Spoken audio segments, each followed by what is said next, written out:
Welcome to the What Bitcoin Did podcast. Hi there from Bedford. How are you all? Welcome to the What Bitcoin Did podcast, which is brought to you by the Mighty Kraken, the best place to buy, sell and trade Bitcoin. I'm your host, Peter McCormack, and today I've got another show in my Bitcoin Around the World series. One I recorded when I was in Santiago, Chile, with Guillermo Torrealba from South American Bitcoin exchange Buda, where we discussed the political unrest in Chile and Bitcoin's carbon footprint.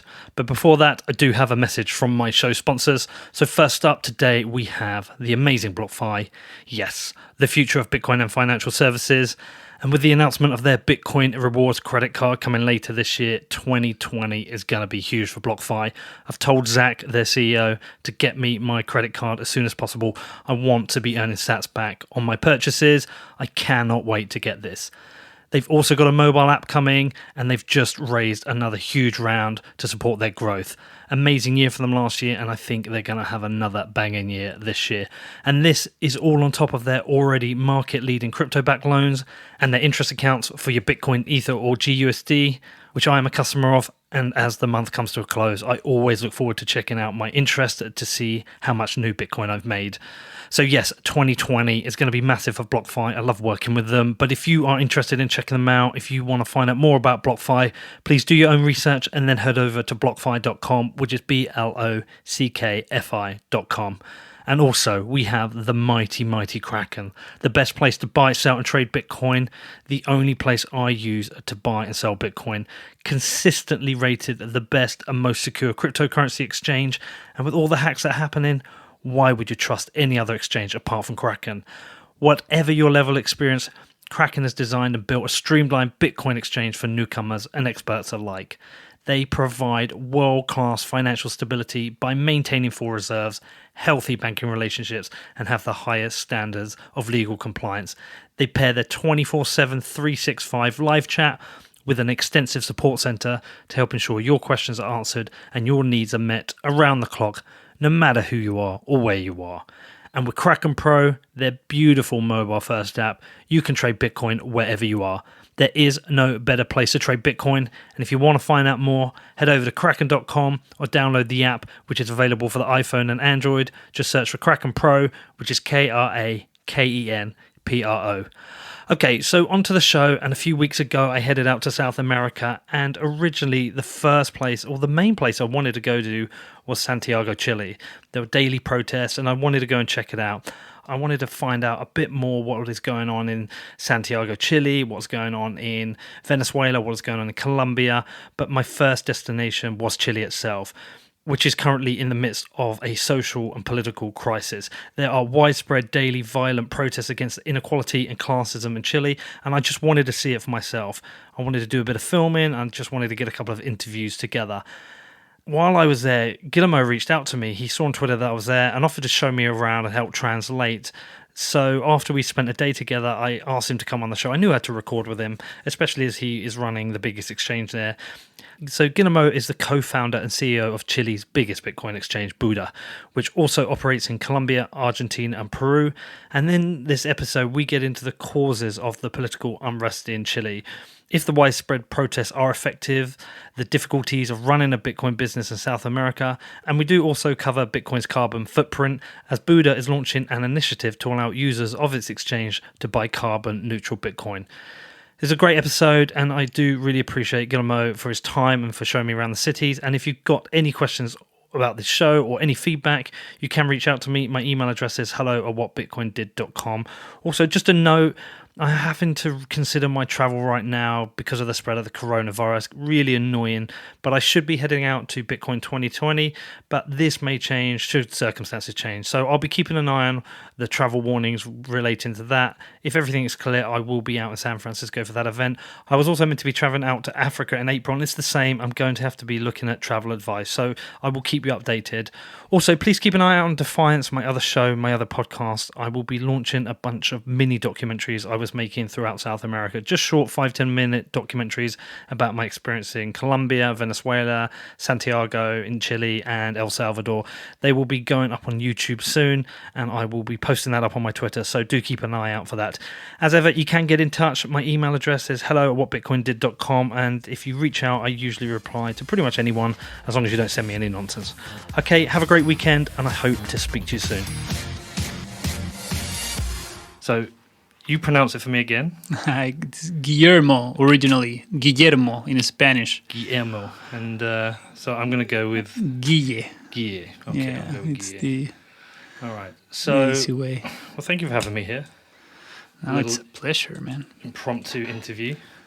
And it's great to be here in your city, Santiago. Yeah. I had a really, really good time. Short. Hopefully I'll come back. But yeah, so I think I've done a couple of these on location podcasts, and I want to do it more, actually. I want to get around the world and go to all the different places that have got Bitcoin and, you know, find out about it. But I always think it's good to have the kind of political, economic and cultural context. And the reason I came out here was because I wanted to find out more about the protests. Yeah. So I think we should probably start with a little bit of a history lesson. But let's start now. Let's you know, we talked yesterday. Let's talk about the protests and why they're happening, because I know by asking you that question, you're going to give me a short history. So I would say that it all began 40 years ago when when Allende, who was a communist president elected democratically, got into power. And his government, I mean, the country was in a very bad shape after only 3 years of government. In great part because it seems like socialist and communist mechanisms don't work as well as they would like, at least.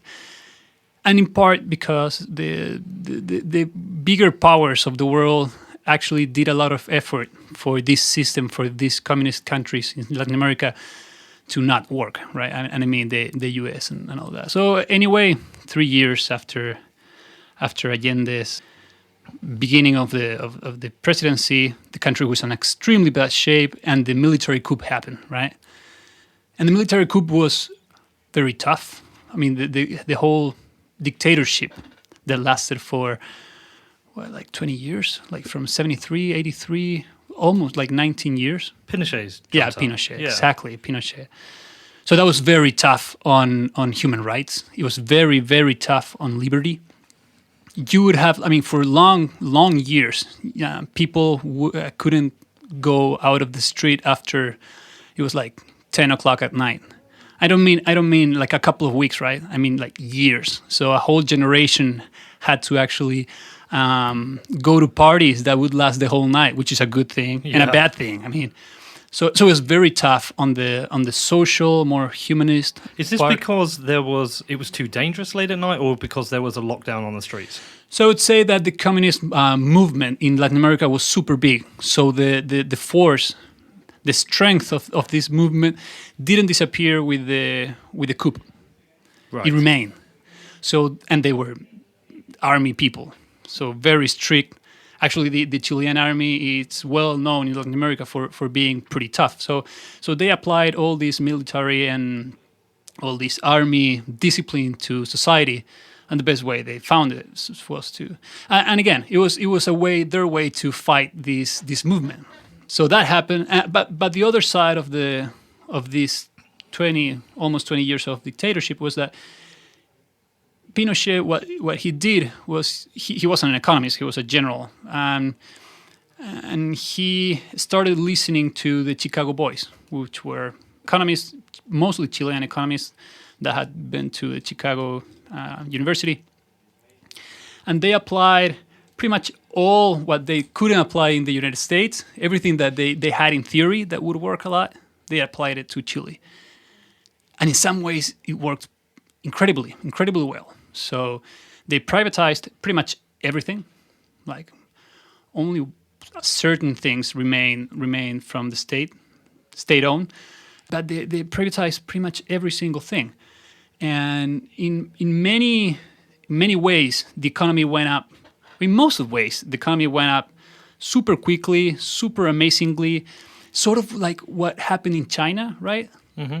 But there was, well, it's also sort of a dictatorship. You could argue that, but in Chile it wasn't a dictatorship, so nobody could actually not agree with what was being said and done.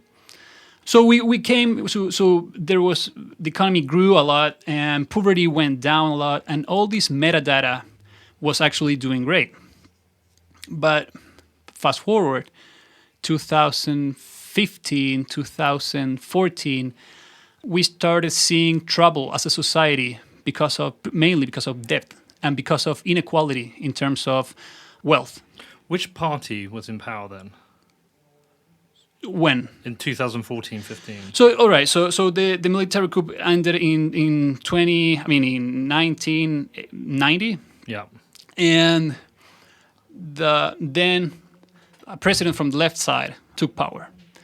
And But then, it wasn't a far left, right? Centre left party. exactly, more centered. Somebody said to me it was a bit like Tony Blair's government in the UK.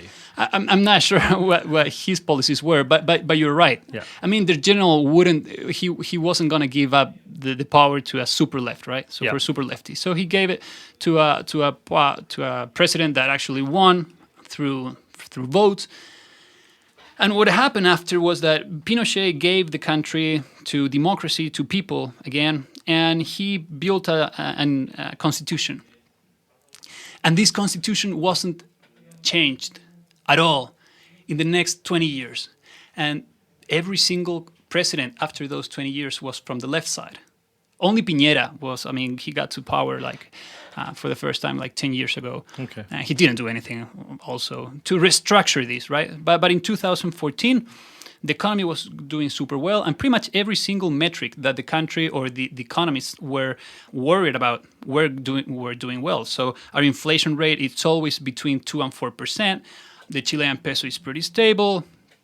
We're growing fairly stable, and we're always growing. So and what happened is that people started yelling. So people started getting into great debts, and they weren't able to pay for education, and they were coming out of school, from high school with debt, and they were going into university or college, and were getting into greater debt. And you had the same problem with food. You were actually using your credit card to buy food, and then you were using your credit card and your debt to pay for health. The health system is really bad. So things started getting bad 5-6 years ago, but nobody wanted to really realize this until 3 months ago, October, when it was a very small thing. So the price of the metro ticket, the price of the subway station went up for 10 pesos. But before we tackle that, because that was the trigger. Yeah, that was the trigger. But you say there's been a build up of discontent. There's been a build up of debt. How does it work? Is this people on the streets talking? Is this commentary on TV? Is this opposition politicians raising the issue? How would you get a feel for the discontent? So it's mainly people on the streets. Okay. So 5 years ago, it were the students that were actually in high school. They were called the penguins because we use uniforms in Chile, which are black and white. Right. Okay. And so it was the penguin movement. It was huge, massive. Today we have congresswomen and congressmen that were actually students from that time. So it has always been from the people, not even from people in Congress and people from politicians. Politicians aren't doing anything. And the other thing that is making people extremely angry is that inequality is growing, and you see big differences in treatment for poor people and for richer people, which has always been like that in South America. There's no doubt about it. But now we know it, right? Because of corruption? Because of corruption, but built-in corruption. It's not like they're not even breaking the law. Right, systemic. For instance, there were these two very famous businessmen. They own a bank, Penta Bank, and they laundered $30 million. Right. And they were in jail in their mansions, of course, for a couple of months, and they were given a couple of months of ethic classes. They have to go to university and they had to go take ethic classes. Sounds tough. Sounds very tough, man. Yeah, very tough. Very tough. They were humiliated. So, but on the other side, like this guy a couple of weeks ago was given 5 years because he faked $7, the equivalent of a $7 bill, and that's known. I mean, and that's being known. So people are like they're not willing to give their lives for this system. Right. And is there a clear divide in the city in that the wealthy and the elites live in one area and stay in one area and don't mix? Or do people still generally mix? No, Chile is the most segregated country that you can imagine. I mean, the difference between parts of the city where the rich people live and the poor people live, it's super well marked. Again, even for Latin American standards, it's very clear when you're moving from one side to the other. But the interesting thing is that when the movement started, when the trigger happened, right? So the metro station, the metro subway, the price went up for like 10 pesos, and people were extremely mad, like extreme. It was 10 pesos out of 700, right? So it was a very small. It was like 1.5%, but people were out of their head of anger, and so the minister, or the how do you say that, the vice president of transport. Mm-hmm. He went out and say, well, ladies and gentlemen, you can actually start waking up earlier because that's the way that your price, that the ticket price will be lower. And that was it. Actually, that was the trigger. It was the fact because that's an insult. Yeah, it's an insult. Like the average transport time in Santiago is like an hour and a half in the morning and then an hour and a half in the afternoon. So people are working 9 hours, 10 hours plus lunch, plus 3 hours of transport, and they're like getting debt to buy tickets. So. 3 hours of transport because they can only afford to live outside the city, but the jobs are in the city. Yeah, exactly. So it's almost like they are spending all that time on the public transport, which I've heard isn't great. Also, no, and they're coming into probably, I guess, some of them in their minds service the rich and the elite who live here in the city. And exactly. Feels like another tax on them. Oh, of course, and that's exactly what I mean with inequality. So inequality is not bad per se, but it is bad when your conditions are bad, right? Mm-hmm. So if we're all living in a good standard, but there's someone that is, I don't know, 1,000 times richer than me, all right, I can understand that. So it wasn't really the 10 peso change. It was more the signal that, again, this is another cost rise for the poor. It's another cost rise for the poor, and in a context where the poor are fed up with politicians saying that are working for them and actually and transparently not doing anything. So. And one of the really interesting things here with this is that which I've discovered, this isn't a left or a right thing, and this isn't being directed to any specific political party. This is something that's been building up through different parties, both centre-left and centre-right. Yeah, this is some people call it a brainless movement, right? Because there's no leader. I mean, with the brainless, it doesn't mean that it's not smart. It means that there's no central node actually coordinating this. So people, like, it exploded one day, and 10 days later there was the biggest manifestation in Chile with 1.5 million people in Plaza Italia, the newly named Plaza Dignidad in the center of Santiago, which is a very iconic plaza, how do you say plaza? Center. Well, the center, yeah. A million and a half people. That's a huge amount for any standard, even more for Chile, which we have like 17 million. So 10% of the population was in one spot, demanding change, and was super. I mean, you had the whole spectrum there. How much of a middle class do you have in Santiago and Chile? I'm not sure about the number, but the middle class is being squished. Yeah. So the lower class has a lot of help from the state, from the government, and then the upper class, it's comfortably. I mean, it's living comfortably in Chile. But is there any support from people in the upper class to this, though? To the middle class? No, to the support of the people who were protesting. There were part of the upper class there. I mean, okay, so I consider myself. Of course, I have to consider myself part of the upper class, and I was there. Okay. I'm happy with this. I mean, I'm happy with people waking up. Which I'm not super happy is that I think that they're pointing their anger to the wrong person. But that's another story. The problem is that the problem is this: the Chilean system wasn't that bad. The Chilean system was good. I mean, we picked KPIs, and the KPIs, the metrics, were actually growing well, and that's good. I mean, we were doing well.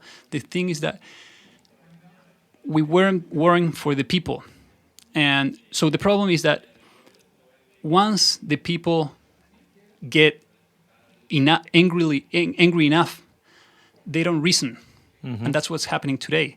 So we went to the other side. Now Chile, it's under, I would say, the influence of Antifas who are becoming extremely, extremely aggressive, who are burning and destroying infrastructure, which is affecting mostly people who are not to blame.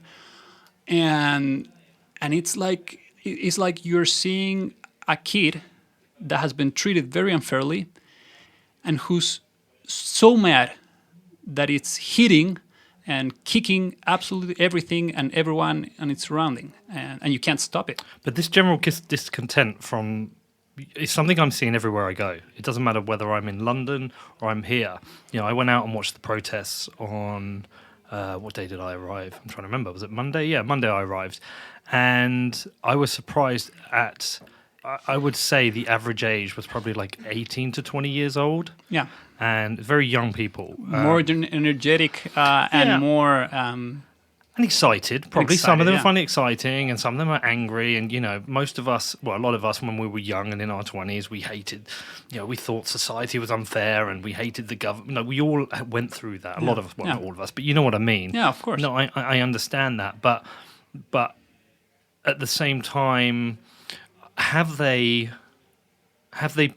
stolen the protest and pushed it with a different agenda, and it's lost meaning? Yes, it's happening. That's happening, and what is super sad is that what started with a legitimate purpose, it's losing support. Like a lot of people are getting scared, are saying, "Look, I don't want Venezuela. Look, I agreed with you. I don't agree with you anymore." And that's super sad, again, because the system is broken. I'm not kidding. I mean, I am part of the portion of the population that has the advantages, and I see that it's not fair. So it's very sad that a minority that is aggressive enough is, for instance, they're going to the houses of court members and they're saying that they're going to kill them and their families if they don't do this or they don't do that in court with the cases that the Antifas are considering, I don't know, relevant. Which makes it all unproductive. Extremely unproductive. Yeah, it makes it unproductive. There is a second layer to this. So somebody else I met the other day said there is a second layer to this relating to the pensions and wanting a pension reform. Can you explain that side to me? Yeah, so the pension reform, the pension is one of the things that has people more concerned. So we had the 30 years ago, we had the same system that pretty much every single country, where the working population paid for the pensions of the people that actually stopped working. And there was this José Piñera, who's actually the brother of today's president, who sort of invented a new system where you would save from your pocket, from your salary every month. So when you... Private pension. Well, yeah, private pension. He invented it. And Chile exported it to every single country. The thing is that we went from the old system to the new system, and we didn't. So everyone started saving, and some people started saving when they were 40. Some people started saving when they were 50 because how civilization works. Yeah. Some people that used to not need to work, now they needed to work, and they're now getting $150 of salary in a country where you can't live with less than 500 or 600. Hold on, just a couple of questions. What's the general retirement age in Chile? What? 65 for men, 60 for women. Okay, yeah, it's similar to the UK. Yeah. I think we've made ours the same though. I think it's the same age. I think it's both 65 now. But I can't remember exactly, but I think it is. Okay, and the state pension, what did that used to be? I'm not sure what it used to be, but today people I mean, there's a fairly large amount of the population that are getting $150 or $160 a month from the state. From what they saved. So Yeah. this sort of mixed fund. Because if you're 60 years old when they changed the pensions, Yeah, so you've the got 5 years transition. to So, save. yeah, so the transition wasn't perfect. So what happened is that the pension system, our pension system, for the person that is saving, is functioning incredibly well. Yeah. So they're using the money fairly. The money is renting, and they're not stealing money. It's incredibly supervised by the government. So that's working well. The thing is that we went completely private, and we didn't take into account that there were people that was going to start turning 65 like 10 years ago, and they weren't going to have money. Yeah. And these people have to pay for their kids' schools or their grandkids' schools. And so today we're risking, for instance, one of the bad things of having this extremely extreme movement is that people want to go back to the old system, which doesn't make sense because the pyramid it's inverting. I mean, there's less people working than people retired. So it all went mad. Okay. It's So very that's part of the protest as well, because it's all kind of connected, but there are separate issues, right? There are separate issues. People are not clear on what issue they're mad at. Pretty much everything. So, and they're mixing everything, which makes this very difficult to maneuver. What has the government response been so far? The worst. They've not done anything. I mean, No. I think this is the first time that in Chile we have like 99% agreement on something, and is that the government has been the most inefficient and inadequate government that we could have. So they're trying to save their, I'm sorry for the expression, but they're trying to save their asses. And yeah, so I say much worse than that. Don't worry. Cool. Excellent. So yeah, they're trying to save their asses. They're being narcissistic. They're trying to save their image, and for that they can't do anything. So they can't be too extreme with the cops, because another thing is that people are very, very mad at the cops because the cops are attacking the problem in the wrong way. They're using tear gas pretty much for every single thing. The whole city is covered with tear gas. It's super annoying. Well, so again, I watched that the other day. So I got tear gas for my first time, as an amateur. How was that? Yeah, not nice. So as an amateur journalist, trying to learn my skin in the game. This is my first experience of on location journalism. How was it? It's exciting, scary, and super interesting. But you can. I've interviewed this guy called Jake Hanrahan, who's a proper journalist. He used to work for Vice. He's got a great podcast. And he said you can never really understand things unless you're on the ground and you see it for yourself. You just can't. You can't understand it from the TV. You have to go and experience it. And I get what he meant on two levels. Firstly, understanding at a local level what's going on, because you have to speak to a bunch of people. But also understanding the experience of what it's like to be there, which can be about being anywhere. But there's a few things I observed. Firstly, the cat and mouse between the police and the protesters seems utterly pointless. It seems to be, you only have to watch it once to realise this doesn't work. So what was really interesting was how organised the protesters were. Yeah. You had the front line, you had the spotters on the different street corners. But I found most interesting was the traffic management. You had the people. Yeah, it's amazing. That was unbelievable. So watching them manage the traffic was incredible. But anyway, so I just stood and observed. I didn't film anything. And then I watched the police water cannons come out. They're also firing the tear gas, but the water cannons and the tear gas. And everyone disperses and runs off. And then everyone congregates and the same happens again. So it's just a game of cat and mouse. They can't defeat it with water cannons. And the sad thing is that now we're in that spot where nothing makes sense. But in the beginning, the front line, which are these people that are literally on the front line of the protest, and they're actually fighting with stones against the cops. So they became extremely important because the cops wouldn't allow anybody to protest. So they were critical. But now that they were critical and they became sort of heroes, now they're doing things that you could argue if they're actually making any purpose. So yeah, the cops are shooting. Like we have like 300 people or 400 people that have lost an eye or both eyes because the cops are shooting.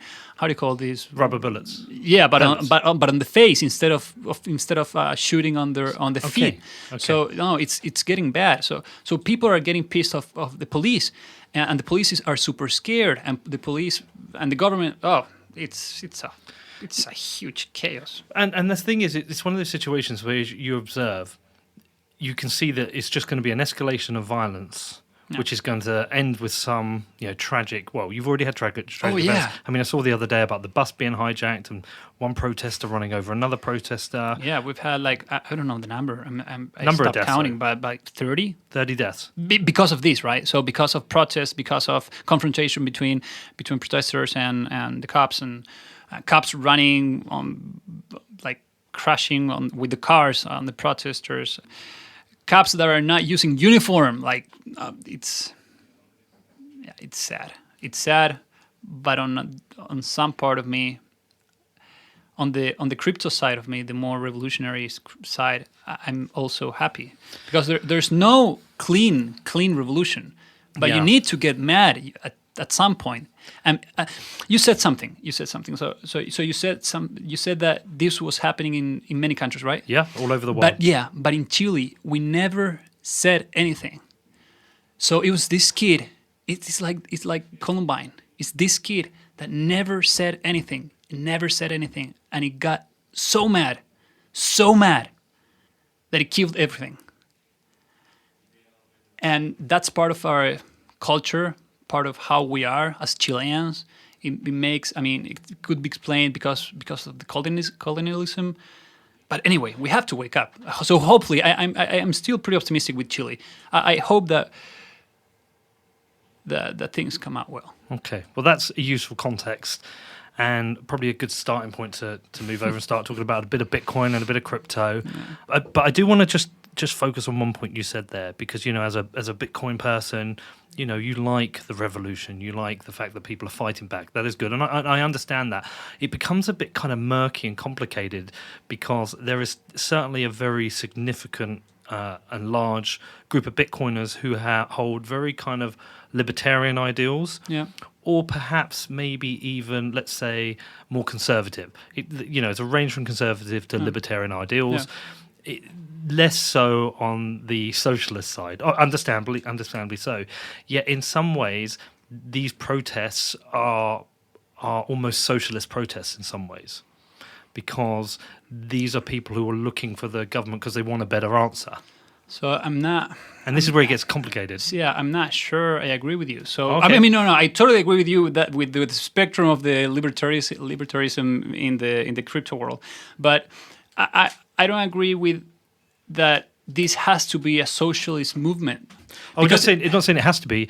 I'm saying what it is that the protests appear to be socialists. Those are the Antifas that are yelling the loudest, right? But you can argue that we had open markets when the Chilean banking system or industry has had record profits for 30 years. Like Santander is this huge banking corporation that is in pretty much every single Latin country. Like Chile is the most profitable country they have, and that has been so for like 20 years. So there's no competition here.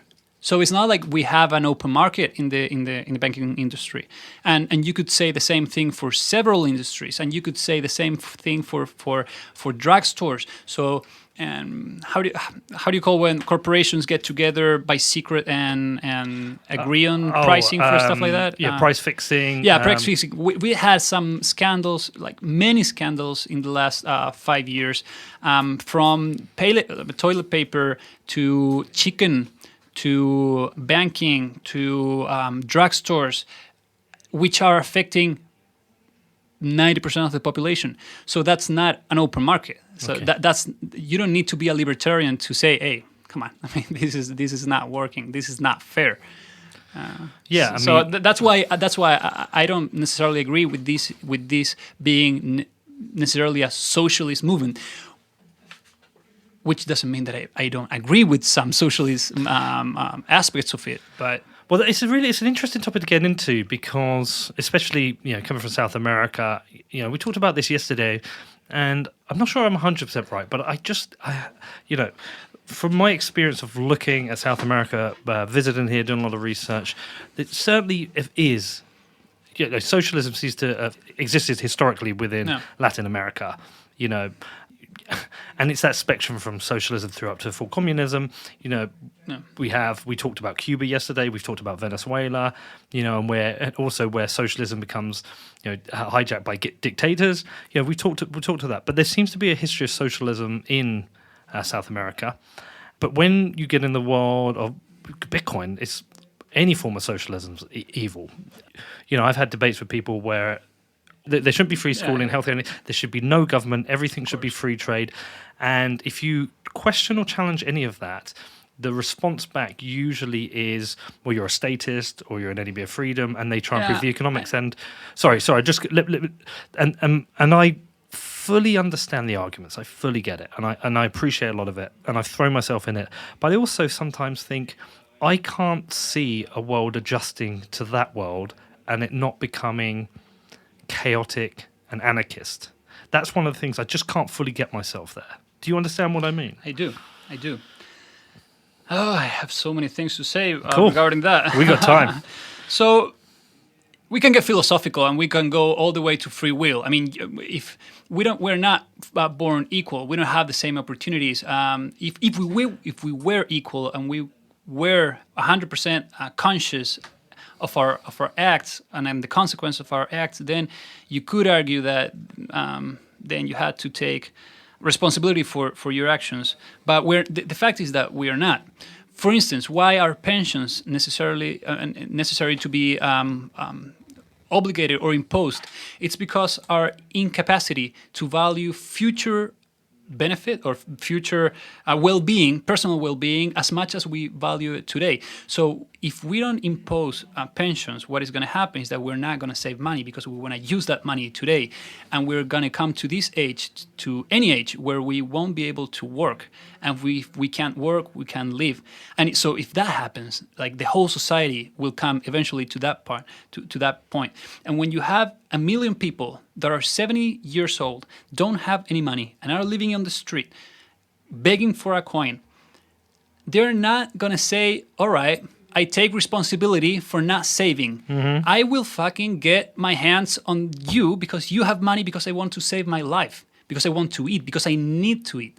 So the government, in that sense, needs to act as a knowledge database, mm-hmm. and needs to recognize that we have a bug in our code, in our coding system. We have a bug, and that bug is not allowing us to save money for our future unless someone imposes it. So that's one example why we need someone imposing us to save money. Otherwise, we will have enough people to destroy our system because they truly will need to survive, and they won't be able to just say, all right, I didn't save money, so I will starve.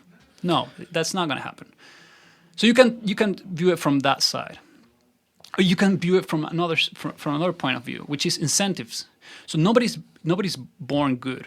Nobody's born bad. Nobody's born from right wing. Nobody's born left wing. So I strongly believe in human incentives.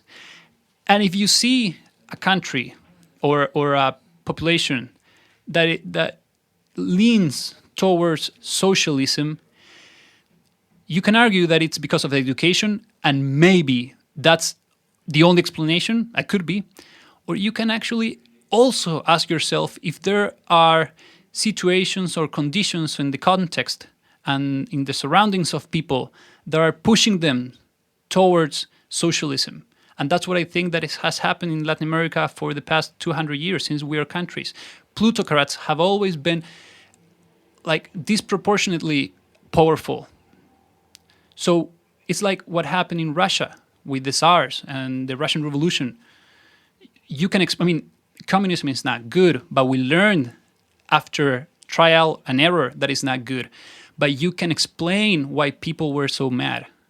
You can actually mean, it would be very unfair for us in 2019, 20, and the comfort of our salaries and our comfortable living to say that they were all stupid, that they were all mad, that they were all evil. So it's complicated. I think it's at least complicated. Yeah, that's the point I've always come to. I don't think there's a binary answer. I do think it's complicated. You know, I really appreciate some of the libertarian ideals, and the arguments make absolute sense. But when I try and imagine a scenario how this actually works out, how it actually plays out, I don't think it's that simple. You know, if we had, say, no government, a situation of no government, us having free trade between ourselves, I understand that. But, you know, if we didn't have that, I do think there is a potential for a breakdown in society whereby, you know, there's the people who won't have anything. And, you know, we know in any example where there is a breakdown in society that, you know, people will resort to violence and crime. You know, we know that's happening in Venezuela. We know people are being shot or attacked or being stolen from. And, you know, so I can't ever picture, will that be a better world? Yes, it would be better in terms of freedom and liberty. I fundamentally understand that. But will it be a nicer and safer world? I'm not convinced. And I'm not convinced whether it's because we're so conditioned to this current structure of society where we have a state, or it's just because we don't fully appreciate how humans will react and behave. But I do support the idea of smaller government, less government. I do support the idea of weaning ourselves off government. So, you know, if we move from a state pension to a private pension, you know, we wean ourselves off that and we teach people this is how you save, this is personal responsibility. I totally buy that. But I just think a lot of this stuff needs to be thought through in a lot more detail because, you know, we're talking about countries with millions, tens of millions of people to suddenly move to a situation where, you know, it's all personal responsibility. We all sit at home with our gun and protect ourselves and we have free trade between each other. I'm not sure if that's a nicer world. It might mean we've got rid of the bullshit government, but it might mean a more dangerous one. I just don't know. So there's you're right. I also don't know, but I feel there's a continuum where one side is you have zero government and then you have people like doing whatever they feel is fair when they get robbed, when they get...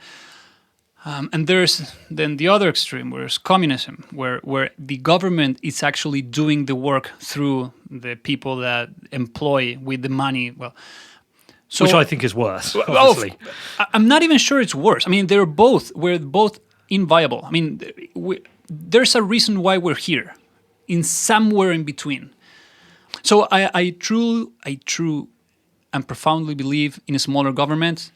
I truly believe in government regulating the private sector, but doing it well, like truly doing it transparently and efficiently, and not doing the actual work. So I don't believe that the government should be hiring people to do the pensions, to the pension job. But it depends what they regulate as well, because again, you know, I've listened to a lot of podcasts by Tom Woods. He's a big libertarian, and you know, they cover lots of scenarios with regards to, you know, centralized regulation of private enterprises, and you know, I've heard some very good arguments for why it doesn't work. But at the same time, I would have concerns, maybe similar to you. You know, one of the ones I discussed recently was with another libertarian, where I was talking about what happened with Uber in India, where Uber could go in with, you know, with so much money, they were able to offer loans to people to buy cars, and then with those cars they could start, you know, driving people around. But so many people joined Uber that the prices they were getting for their journeys was dropping, and then they couldn't afford to pay off the cars, and then people ended up committing suicide. And, you know, this is well documented. This my friend Jamie Bartlett, I think, covered it in his documentary, The Secrets of Silicon Valley. And that was a very abusive situation. And that was fueled by Silicon Valley debt. They were able to do that. And they were able to go in and, like vultures, you know, take over the private taxi things. I think it was in Mumbai. And what I worry about is that corporate greed will always exist. How do you regulate it in a way which isn't too intrusive? Do you understand where I'm coming from? Of course I do. And I think that's the big question. So going back to Bitcoin, I don't feel. Bitcoin. I don't feel inflation. It's a tax they should have power to put on people, but I have the feeling that every single company, and they'll get stoned for this, saying this in Chile, but I strongly believe that every single company should move towards being fully owned by its employees in the long term. Because they are. That is very controversial. I mean, that's a very socialist ideal. I don't know if socialists. I'm not saying that the government should do it. I think that society should. I mean, it's sort of being done today in Silicon Valley. So stock options are the best way to keep employees. So my problem with So you're really referring to, as an individual who owns a business, yes, should have the, has a, so it's personal choice. I don't know what's the mechanism, but I think that companies should tend to be in the long run should tend to be owned by the node that actually produces the value, because. And this comes from many hours of thinking of how to distribute without having the state to manually and arbitrarily say, I'm going to put a tax on you, or I'm going to tax your wealth or your production, because that doesn't feel organic. What it feels organic is that wealth starts. There has to be a mechanism where wealth gets distributed in a better way than having one person or one group of people in the government saying, all right, now 20%, or now 25%, or now 30%, until you find that point. And when you found the point, the society changes so much that then 30% is not the right number. So I'm not sure. So I don't think the government should get there, but what I'm trying to say is that we need to find a way as a society to start transferring value or wealth in a more organic, a more natural way. I can see you wrestling with it. You don't know the answer, but it's in your head, and I guess it's because you are seeing wealth inequality and you're recognizing it. Now, a lot of people say, look, this is just the way it is. This isn't the fault of billionaires, and I understand all of that. They reinvest. I accept all that, but it doesn't change the fact that you're just recognizing wealth inequality, which is probably down to a number of problems globally. The different protests that we've been seeing over the last year globally. Usually, it comes down to people some form of discontent, usually because of some form of inequality with regards to wealth distribution. Yeah, of course. Yeah, and it's being seen everywhere. Next up, I talked to Guillermo more about Bitcoin in Chile, and we also talk about Buda's scheme to buy carbon-neutral Bitcoin. But before that, I've got a message from my show sponsors. And first up, we have Cypher Safe. I've been talking about these for most of the month now. Their sponsorship's about to come to the end, so do go and check them out. Do give them a boost. Go and check out their website. See what they're doing. They've also given me 3 of their devices to do a giveaway, which I'm going to do next week. I'm going to post it up on Twitter, a chance for you to win one of their Cypher wheels. So if you want a really cool way to back up your private keys, then their newly released Cypher wheel is definitely worth checking out. They sent me an extra one. I've set mine up. I've used it. It's super easy, and it is a very cool and secure way of securing your private keys. It is machined from solid stainless steel, and not any stainless steel. No. They are using 303 stainless. If you don't know what that means, I don't either, but I know it's something they did following one of Jameson Lopp's famous tests, so it must be some pretty badass shit. Now, the Cypher wheel is designed to be physically stored with a padlock and comes with a tamper-evident seal, so you can see if anyone has made an attempt to steal your seed words. I know you are taking your Bitcoin security seriously. Now you should go the extra step. You need a device to protect you from physical disaster, and the Cypher wheel, well, it's pretty damn cool. So if you want to find out more, head over to cyphersafe.io, which is cyphersafe.io, and you can purchase your Cypher wheel today. Also, next up we have CoinTracker. And as I said in my last show, I've got a bit of flack about having them as a sponsor. I've had some people write to me and a guy up on Reddit say, what are you doing supporting tax? Now listen, look, I agree. I think the government taxes us too much. I really don't think we should be taxed at all. I would love to not pay tax, but the reality is we have to. And if you don't pay your tax, you are at risk of the government coming after you. So look, it's your choice. You want to pay your tax, pay your tax. You don't want to pay your tax, don't pay your tax. I pay mine because I don't want to get any shit from the government. And also, the government is now starting to subpoena exchanges for information so they can come after you. Interestingly, I was talking to Chandan, their CEO, about this, and he's got some stories about this. So I think I'm going to get him on the show. I don't support tax, but I do support people who want to pay their tax. If you don't want to get into trouble, then CoinTracker is a great way of calculating them. I calculated my taxes this year using CoinTracker. It was so easy. I just uploaded my wallets, uploaded my exchanges, and bang, within a couple of minutes, it had calculated my tax. And filings for these work in the US, UK, Canada, and Australia. And if you have under 200 transactions, then you can use the tool for free. If you can't, if you've got a whole bunch of transactions, well, you can get a 10% discount. Just use the link cointracker.io/A/WBD. And that is cointracker.io, which is cointracker.io. And lastly, just a massive shout out to Travel by Bit. They sponsored my trip to South America. They sponsored me to go out to make the show in Santiago, Chile. They are a travel website where you can book flights and hotels using your Bitcoin. And they also offer up to 10% sats back. And historically, I've always used Expedia and Momondo to compare prices for all my flights because I fly so often. And I'm now adding Travel by Bit into the mix because on some of the routes, they were cheaper than both of those. So if you want to find out more, head over to travelbybit.com, which is travelbybit.com. Let's talk about Bitcoin. Come on, that's what we're here for. And we've done a good 45 minutes without getting into it. Can you give me the backstory for Bitcoin for you? Because I only met you yesterday, and I'm here at your exchange, the biggest exchange in Chile. So thank you for having me here. Tell me your background into Bitcoin. So I used to have another company, and the day it didn't work out, the day I decided to shut it down, literally, I closed my laptop.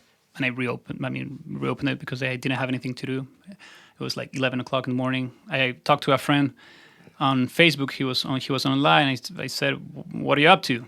He was the only guy online. Everyone else was working. And he said, I'm mining Monero. I was like, "What's that?" I know it was whatever. It was an altcoin. And I was like, "What's that?" He said, "Well, come here and I'll show you." And so he taught me everything about Bitcoin. My mind exploded. I studied business. A couple of years I studied economics. And every single question that I would make to my friend with paradigms I had in my head, he would like crush them. And of course not him, but the protocol, the system. And this was early 2014. It had been up and running for 4 years, and it was doing super well. I just fell in love. So the same day that I shut down a company, I decided to open Buda. And I did. That day? The same day. You're like, you realize I've got to do an exchange. Yeah, no, my girlfriend broke up with me like 2 weeks later. That's the cost of it. There was no free will on that. I had nothing to do with that decision. The decision was made for me. Now I fell in love. When was this? April 2014. Okay. So I decided to make an exchange. That wasn't the idea I liked the most, but for any idea that I had to build an exchange. So I met my co-founders, and they had a web developing company. We started building Buda. On April 2015, we launched with 0 customers. 1 customer. I was the only registered customer, and it all started from there. Then we raised some money from DCG and from local investors. Then we got a fund from the government, which was very cool. First time the government was from any country was backing something related to crypto. Of course, they didn't know it was crypto. Yeah. Then we opened Colombia in 2016, then Peru 2017, and then Argentina on the middle of the crash. So that was our 4th and last market we opened. We've been up since then. How much of a roller coaster has it been? Oh, huge.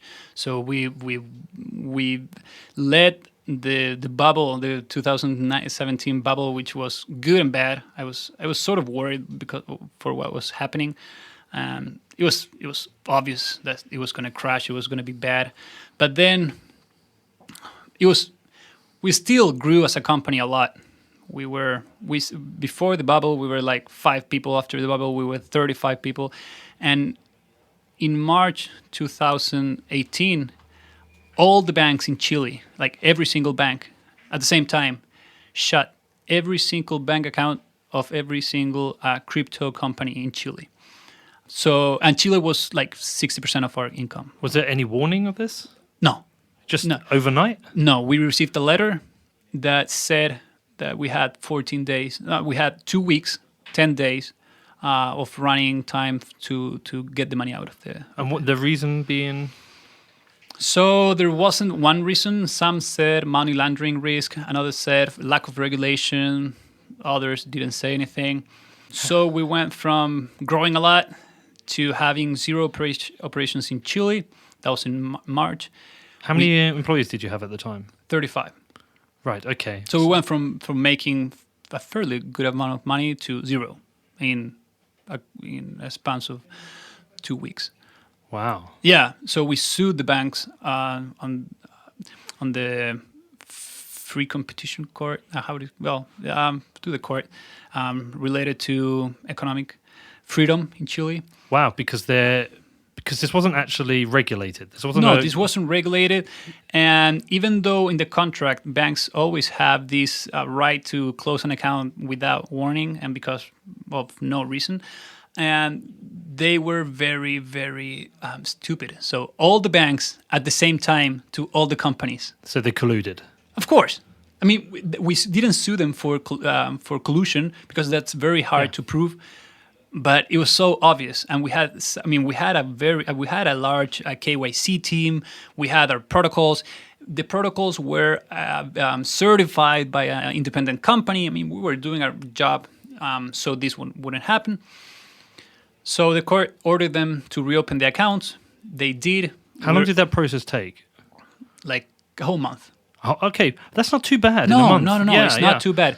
But in that month, we lost 40%. Or it was like 45% of the customers. Did you have to turn the website off, or could No. people still trade with what they had in their account? No, we have to. We gave everything back. Okay. They couldn't trade. They weren't pesos, right? So Right. they were Colombian pesos. But then they reopened the accounts. We're still on trial, but they closed all our accounts in Colombia, like a week later. And is that coincidence? Yeah, I think so. Okay. Yeah, no, I don't think there is any correlation between the two acts. So 2018 was bad for every crypto company, and we weren't the exception. It was horrible. The team went from 35 to 10 people. Okay.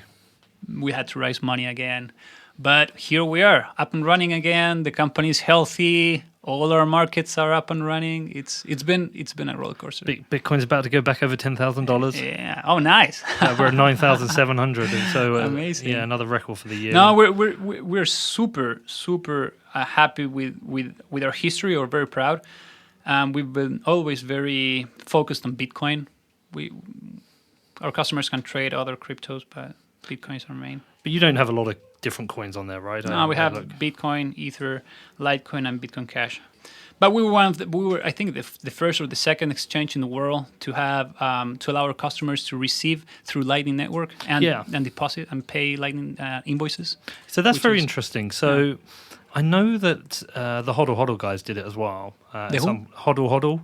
The guy, yeah, but I know they did it as well. Was that challenging to build that out?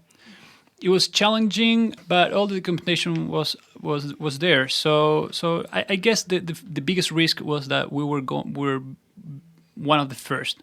So there's always this uncertainty, confusion, and fear. I don't think it was that hard in terms of technology. I mean, technology-wise, it was hard to take the decision and to open it. We did open it with a lot of restrictions and very, very safeguard, but it wasn't easy. I think the hardest part was to, as a team, as a founder team, decide that was the future of crypto and we were going to commit to it much earlier than the other big companies that we were looking at. So it's hard to, in that sense, be the point of the arrow. Did you get much uptake with the Lightning use? Like, is there... And what is the use case? Is it people who just want to trade but just have less money? They want to trade with a few dollars. So we wanna push this protocol that takes advantage of the huge Bitcoin infrastructure, like the main net infrastructure, but without the need of the 10-minute confirmation. And so the use case, I guess, was paying bills between them, and it hasn't grown that much. But we didn't expect our business to be based on Lightning. Mm-hmm. We just want to help the ecosystem and the technology to grow towards a future where we see that the infrastructure that has been built is useful, not only for big transfer, but also for small payments. And that's where Lightning Network is so important. Oh, so you're ready in advance of when it maybe is required on a large scale. Yeah, and we want to help the ecosystem look where it's possible to do stuff. So you're in 4 countries. Argentina, Peru. You're back in Colombia. We're back in Colombia. Yeah, what happened? So in Colombia we tried to sue the banks. That didn't work out. So Colombia doesn't work as well as Chile. Chile works really well. I was amazed. I was super impressed with that. No, in Colombia we tried everything. We even talked to the the vice president of economics. He received us in his office, and he wrote about Bitcoin before he was a vice president in 2014. So he was super happy. He told us that at the end of the meeting. We found payment processors that were willing to give us service because we were very known in Colombia, and we are now starting to get relations again with some banks. I guess they got scared. So Colombia also has this history of drug lords, and I'm not sure what happened, but it took us a year and a half to reopen the operation. So we can't be any happier because of that. Do you plan to expand through all of Latin America? So that was the plan 2 years ago. Now we want to consolidate what we have. So opening new countries is the easiest part. The hard part is to consolidate. Right. Okay. Yeah. Right. So should we talk about the big thing? Because so firstly, let's just put it out there. I find this really interesting, and it is going to be controversial, and not because you're doing it. It's because of the implication that comes with it. It kind of throws out an accusation. Maybe a couple of accusations out there, but I still think it's super interesting. So we're going to get into the area of carbon emissions. We're going to talk about that, and it's something I've covered recently. And I did say something recently that pissed a few people off, and I did word it very badly. But it is what it is. I personally, I'm going to put it out here. I personally believe that humans are causing the planet to warm up. I do believe that. And I do believe we're polluting our oceans, and I do believe we're generally wreaking havoc on this planet. I am a hypocrite. I've talked about this, and now I'm flying here, and then I'm flying to Bolivia. So I fully appreciate I am a hypocrite. But let's get it out there. You're about to do something that nobody else has done. So you explain it. Yeah, good. Yeah. No pressure with that introduction.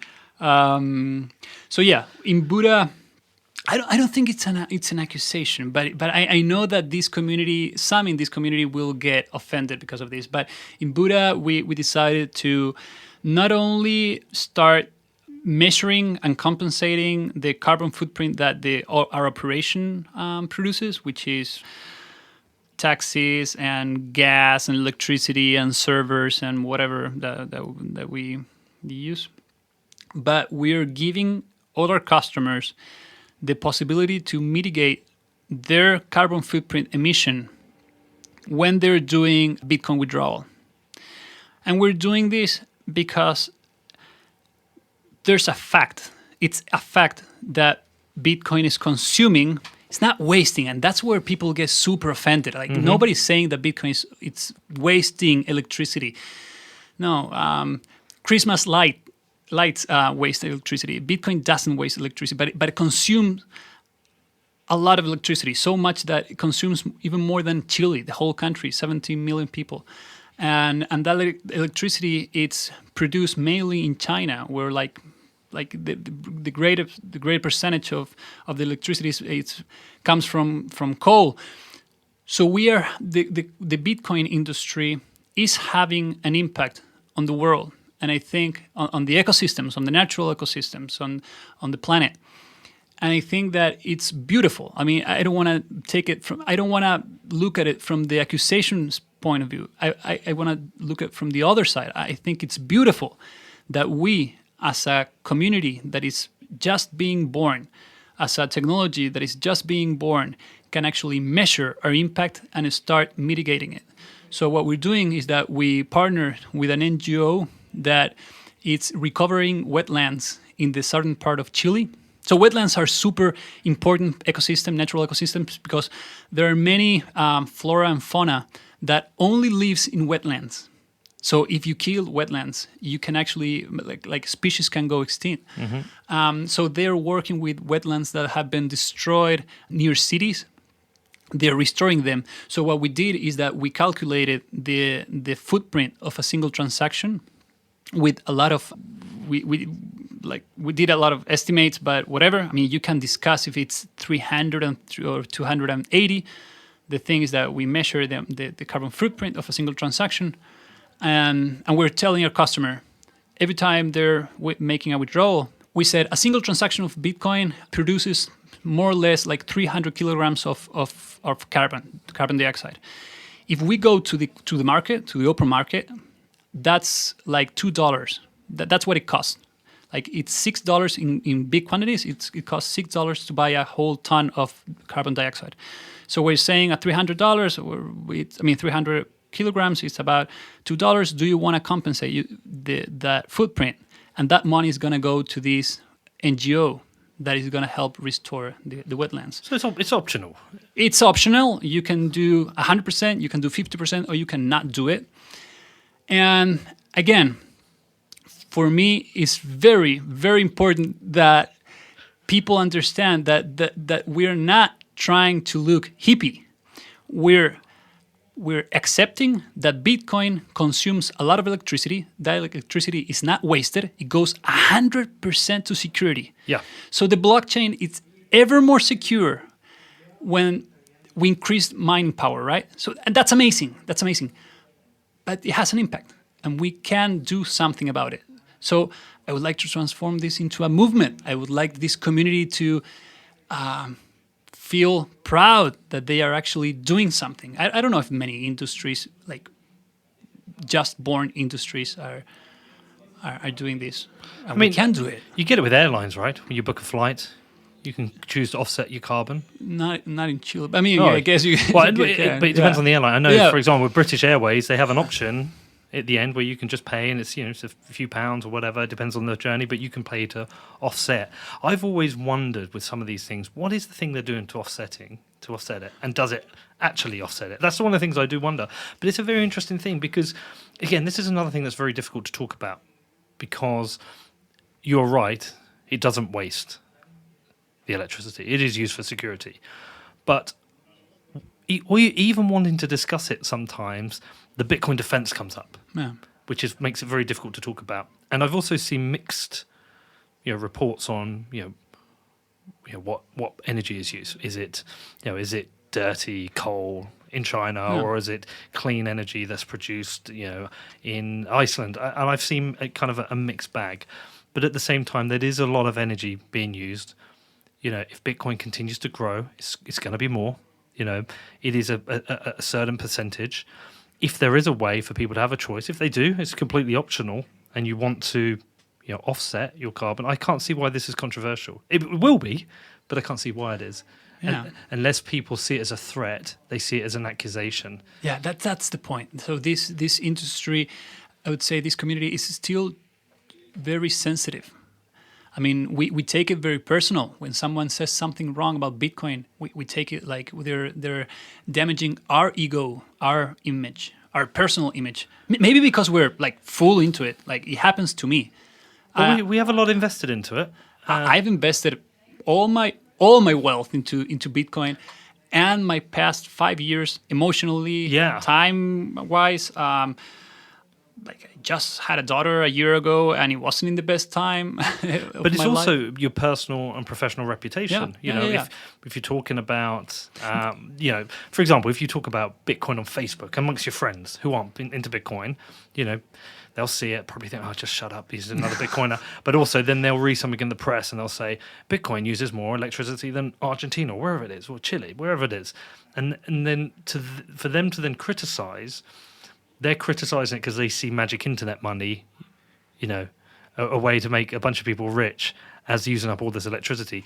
They're not seeing the deeper layers where we want a better, harder form of money. We want money that can't be stolen, which is especially relevant in places like, Argentina, where I've been and talked about La Corralita? Corralito. The Corralito. Bank runs. Yeah.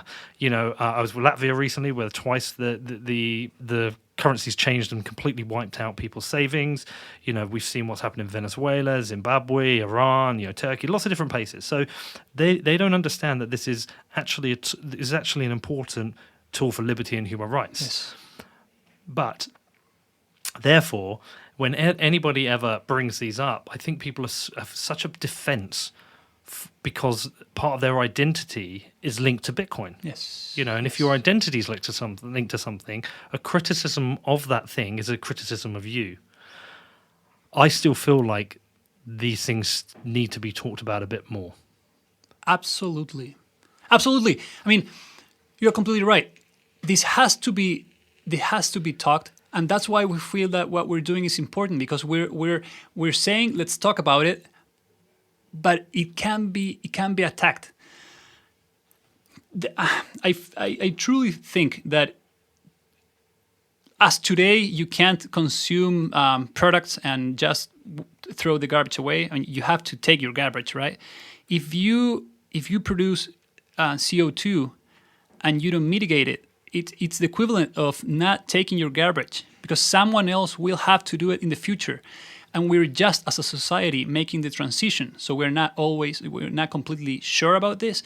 But in 20 years' time, in 30 years' time, it will be nuts not to compensate as a company. Like Microsoft, a month ago, it said that we'll compensate for the whole time since they were funded. Oh, wow. Yeah. That's how it should be. Now it's wow. Because we're not many companies doing it. But eventually, every single person will have to compensate for its impact. And there's nothing wrong with it. It's cool to be human, and it's also amazing to have a planet. Yeah. I find the climate thing, like outside of my personal opinions, I find it absolutely fascinating because, the division is bigger in Bitcoin. So amongst my friends and at home, there's no real disagreement. Everyone kind of believes climate change is real. It's being caused by humans. If we don't do something about it, then there's very severe consequences for the planet, of which we're seeing. I think we're seeing now. I don't think it's a coincidence. These weather patterns. These, when I was out in Latvia, they were saying this is the first time they've not seen snow this time of year. It was unusual, and there are the increasing floods in places like Miami and. But I find it fascinating because I threw myself into it recently, and the volume of rejection of climate change or the science or whether this is a natural cycle was huge. And I mean, and the stuff coming in was, I had to kind of try and research it all, and most roads lead back to funding from the oil and gas industry. That's what I found. But at the same time, I find it amazing that there isn't a very clear and obvious basis of facts here that we can all work on, that there is this debate. And perhaps that's been the success of those who have a vested interest in not seeing any change done. I don't know, but I find it fascinating that there is this kind of disagreement, and it's even more so in Bitcoin. It's true. We're very extremist as a community. What makes me a little bit sad is that we don't even have to. I mean, I do believe in climate change, and I do believe that we're part of the reason. But even if you don't, you can actually go outside the city and see how polluted the farms are and the ocean is. I mean, you don't need to think that the climate is changing to actually understand that plastic bags in the ocean are not good. So what we're doing with this initiative of zero carbon dioxide transactions for Bitcoin is to just do our work. We're not saying be an altruistic human being and do this for people that you don't know. It's you used products that waste trash, take up your trash and do something with that. Don't leave it there for someone else to pick it up in the future. You do it because you calculated it, and that's the trash. So I'm happy about it. I don't think that this is an attack to the ecosystem. I think that this is I'm raising my hand as Buda, and we're saying, hey, let's do it.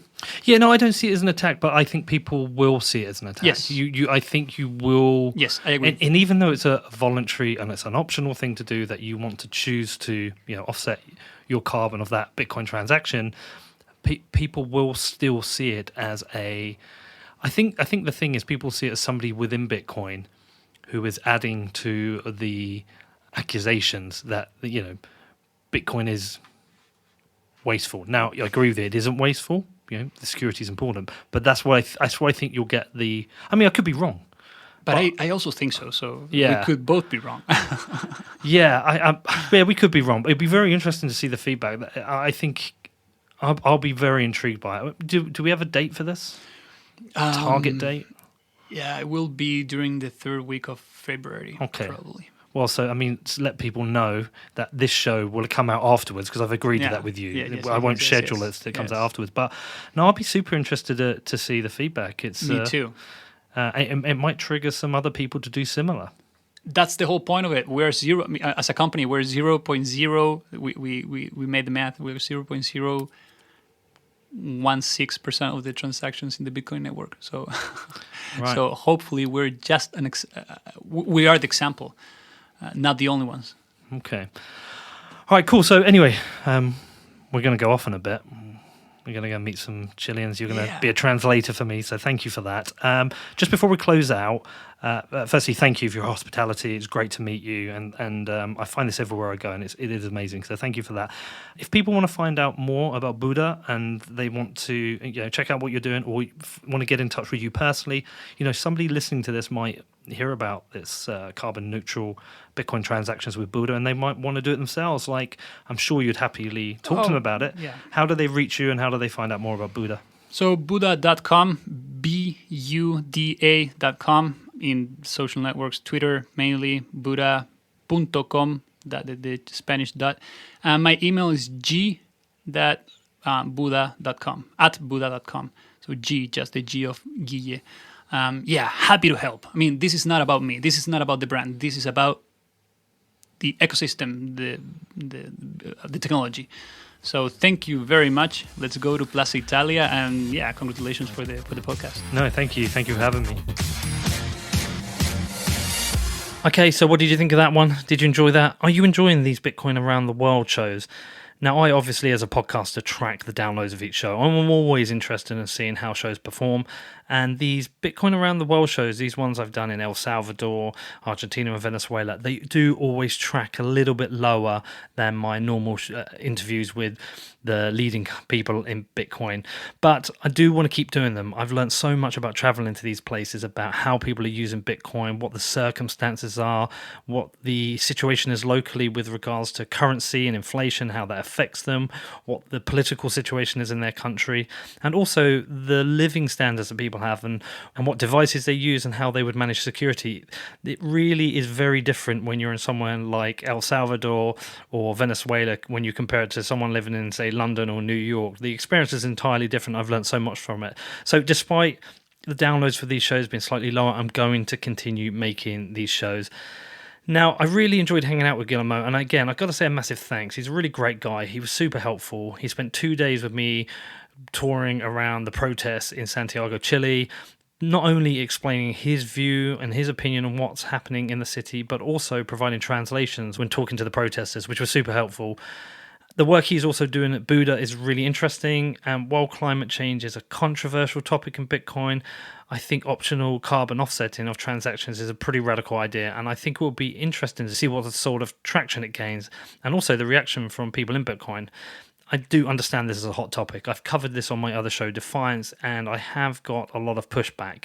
There are people who either do not believe in the science which supports human-caused climate change or fear government action. And, I understand and respect some of that. But my personal opinion from my own research and the interviews I've done, this is a human-caused problem, and it is something that needs looking at. I agree with Guillermo, though, when he says Bitcoin does not waste energy, but at the same time, I do recognize the carbon footprint is significant and growing. So I think it's a great initiative. Nobody is harmed by him doing this, and I fully support it, and will be interested to see both the reaction and whether this receives some kind of traction, or whether other companies or exchanges look to do something similar. So yes, again, third time, massive thanks to Guillermo. I hope you enjoyed this one. If you do have any questions, you can reach out to me. My email address is hello@whatbitcoindid.com. Also, thank you to everyone who supports the show, everyone who supports my other show, Defiance, everyone who's helped with me moving into filmmaking as well. There's so many people who help me all the time, and I'm just always so flipping grateful, so thank you. If you do want to support the show, if you're a regular listener or Defiance, both my websites, they always explain everything you can do. If you want to support What Bitcoin Did, head over to my website, whatbitcoindid.com. There's a support section there. It'll explain everything. Even just leaving me a review on iTunes is super helpful. Okay, listen, have a great weekend. As I said, I am meant to be going to Bitcoin 2020 in San Francisco and also Africa in April, but I am having to review my travel arrangements due to coronavirus. Really fucking annoying. I had all these plans, but if the travel advice is not to go to these places, then unfortunately I'll have to delay some of these trips. But yes, keep an eye out for that. Have a great weekend. Love you all, and hope to talk to you soon.